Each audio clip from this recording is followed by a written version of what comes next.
Law academic സർക്കാർ പതിച്ചു നൽകിയ ഭൂമിയിൽ അവകാശവാദവുമായി തിരുക്കൊച്ചിയിലെ ആദ്യ ധനകാര്യമന്ത്രിയായിരുന്ന PS നടരാജപിള്ളയുടെ കുടുംബം രംഗത്ത്. സർ CP കണ്ടുകെട്ടിയ സ്ഥലം തിരികെ നൽകണമെന്നാണ് ആവശ്യം. ലോ അക്കാദമി സമരം ആരംഭിക്കുന്നതിന് 2 മാസം മുമ്പ് നടരാജപിള്ളയുടെ മകൻ N വെങ്കടേശൻ റവന്യൂ മന്ത്രിക്ക് ഇക്കാര്യത്തിൽ നിവേദനം നൽകിയിരുന്നു.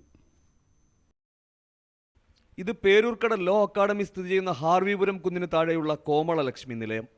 തിരുവിതാംകൂർ സ്റ്റേറ്റ് കോൺഗ്രസിന്റെ സ്ഥാപക സെക്രട്ടറിയും തിരുക്കൊച്ചി സംസ്ഥാനത്തെ ആദ്യ ധനകാര്യമന്ത്രി, തിരുവനന്തപുരത്തെ ആദ്യകാല ലോക്സഭാംഗം എന്നീ നിലകളിൽ ചരിത്രത്തിൽ ഇടം പിടിച്ച സ്വാതന്ത്ര്യ സമര സേനാനിയായ PS നടരാജപിള്ളയുടെ മകൻ N വെങ്കടേശ്വരന്റെ വസതി. തിരുവിതാംകൂറിലെ ആദ്യകാല വിദ്യാഭ്യാസ വിചക്ഷണനും പണ്ഡിതശ്രേഷ്ഠനുമായ മനോന്മണീയം സുന്ദരനാർ പിള്ളയുടെ മകനാണ് ചരിത്രത്തിനൊപ്പം നടന്ന PS നടരാജപിള്ള എന്ന വസ്തുത പുതുതലമുറ മറന്നു.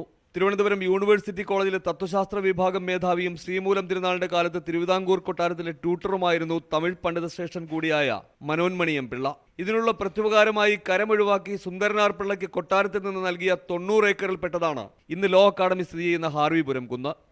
ഇവിടെയുള്ള ഹാർവിപുരം ബംഗ്ലാവിലായിരുന്നു PS നടരാജപിള്ളയുടെ ജനനം. എന്നാൽ 1938 പട്ടം താണുപിള്ളയ്ക്കൊപ്പം നടരാജപിള്ള സ്റ്റേറ്റ് കോൺഗ്രസ് രൂപീകരിച്ചതോടെ ദിവാൻ ഇടഞ്ഞു. നടരാജപിള്ളയെ ഇവിടെ നിന്ന് ദിവാന്റെ പട്ടാളം ബലം പ്രയോഗിച്ച് കുടിയിറക്കി ഭൂമി പിടിച്ചെടുത്തു.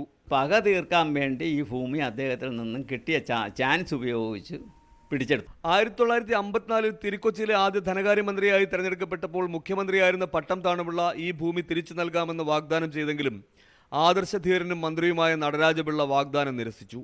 1966 ലോക്സഭാംഗമായിരിക്കെ വൻ കടബാധ്യതയ്ക്കൊടുവിലാണ് നടരാജപിള്ള അന്തരിച്ചത്.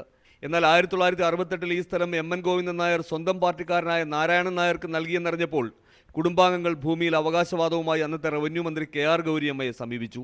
നാരായണൻ നായർക്ക് ഈ ഭൂമി എന്തിനാണെന്നറിയില്ല. നാരായണൻ നായർക്ക് ഈ ഭൂമി കൊടുത്തു എന്നറിഞ്ഞപ്പോൾ ഞാൻ അമ്മയെ കൊണ്ടൊരു പെറ്റീഷൻ തയ്യാറാക്കി. ഞാനാണ് അത് ചെയ്തത്. ഞാൻ തന്നെ അമ്മയെ കൊണ്ടൊരു പെറ്റീഷൻ തയ്യാറാക്കിക്കൊണ്ട് EMSൻ്റെ മിനിസ്ട്രി ആയിരുന്നു. ഗൗരിയമ്മയെ ചെന്ന് കണ്ടു. ഗൗരിയമ്മയായിട്ട് സംസാരിച്ചാൽ പറഞ്ഞ് ഈ സ്ഥലം കൊടുക്കാൻ എമ്മന് അവകാശമില്ലാത്തതാണ്. ലോ അക്കാദമിയിൽ ഇപ്പോഴത്തെ സമരം ആരംഭിക്കുന്നതിന് 2 മാസം മുമ്പ് നവംബറിൽ ഭൂമി തിരിച്ചുപിടിക്കണമെന്ന ആവശ്യവുമായി കുടുംബാംഗങ്ങൾ വീണ്ടും റവന്യൂ മന്ത്രി E ചന്ദ്രശേഖരന് നിവേദനം നൽകി. ഈ നിവേദനം നിലനിൽക്കെയാണ് ലോ അക്കാദമിയുടെ ഭൂമി തിരിച്ചുപിടിക്കണമെന്ന ആവശ്യവുമായി VS അച്യുതാനന്ദൻ രംഗത്ത് വരുന്നതെന്നതും ശ്രദ്ധേയം.